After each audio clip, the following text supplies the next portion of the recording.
Hello everyone. We've just learned how to do complex mitral annular calcification, or MAC surgery. What happens now when transcatheter devices fail? TEER, or mitral transcatheter edge-to-edge repair, is performed with a transcatheter device that is passed up through the groin, into the right atrium, across the interatrial septum, and then onto the anterior and posterior leaflet, and bridging them together with a special clip-like device. It is an excellent therapy for the right patient in the right pathology, but sometimes those devices do fail. In a recent analysis from the STS database, we found that when surgery is required after TEER, over 90% of patients require a mitral valve replacement. However, in recent experience, surgeons are getting better at reconstructing the valves, particularly if they're seen within the first 6 months of TEER. So in this episode, let's have a look of how we can reconstruct or repair a patient that has had a failed TEER device.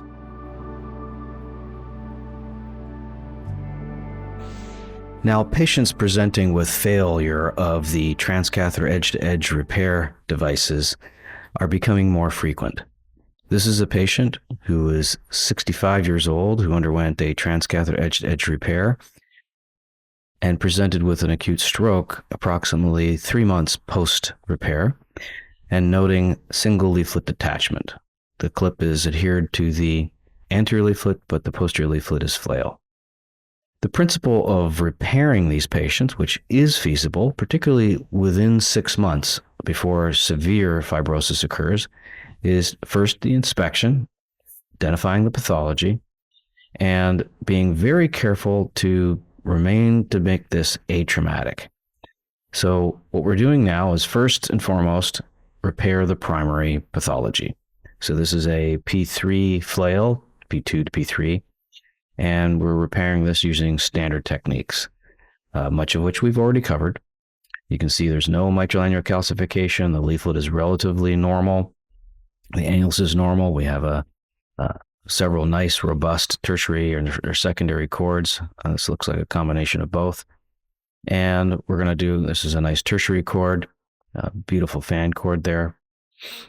And so we can use these techniques to do a relatively straightforward posterior leaflet repair, and then follow this with the anterior leaflet. So we're just doing a completion resection, and then doing the leading edge and reimplanting these nice, robust secondary and tertiary chords.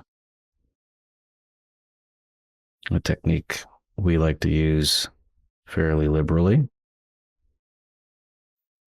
And now that the leading edge has been addressed, we will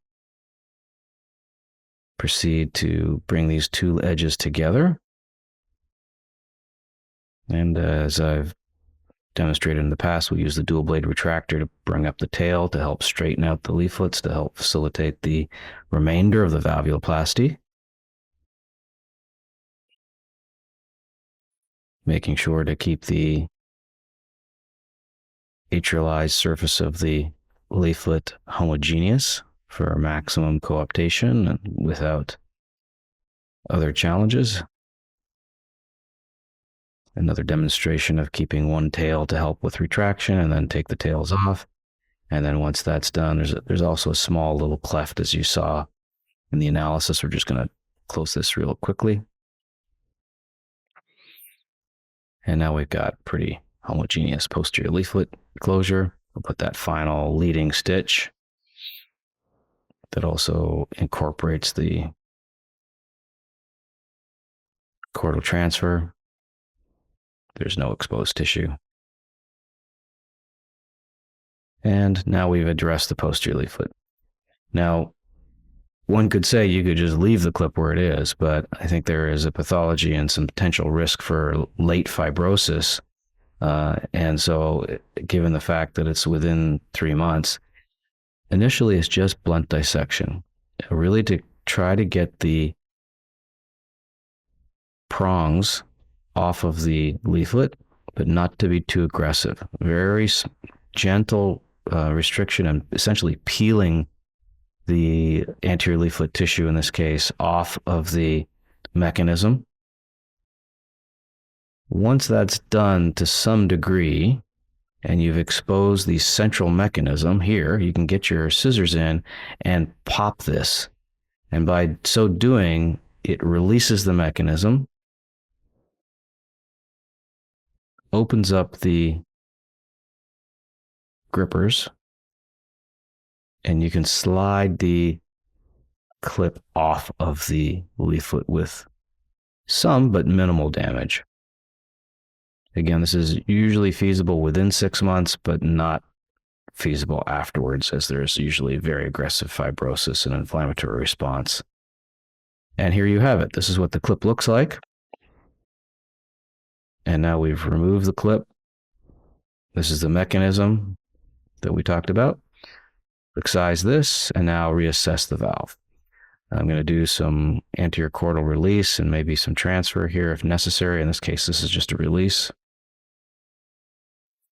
And we'll have to just do a small repair very carefully of this damaged leaflet, as there's probably a very tiny and almost imperceptible perforation there, which I'm just going to bring together very lightly. Again, you want to make these sutures on the anterior leaflet always very precise to avoid distortion. So there you have it. We've done a little release where that cord was tethered and then repaired the defect. This is the atrial septal defect as part of the transcatheter entry, repaired with a simple running 4-0 suture. And then following repair of the septal defect, we'll go back and address putting a 38 millimeter posterior remodeling band to complete the repair. And we have excellent coaptation. And after this, we will close the atrium. Here's your final echo result. And so in summary, TEER repairs are feasible. It's built upon all the steps that we've already reviewed in these videos, but we have to make sure it's lesion specific. Always fix the first lesion and then carefully remove the clip device to get a durable result. So now we've seen how to repair a patient with a failed TEER device within 6 months of implantation. As we continue on this journey on type 3 disease, the most common is rheumatic disease. So join us in our next episode where we're going to approach a patient with type 3 rheumatic disease who also presents with tricuspid insufficiency and atrial fibrillation.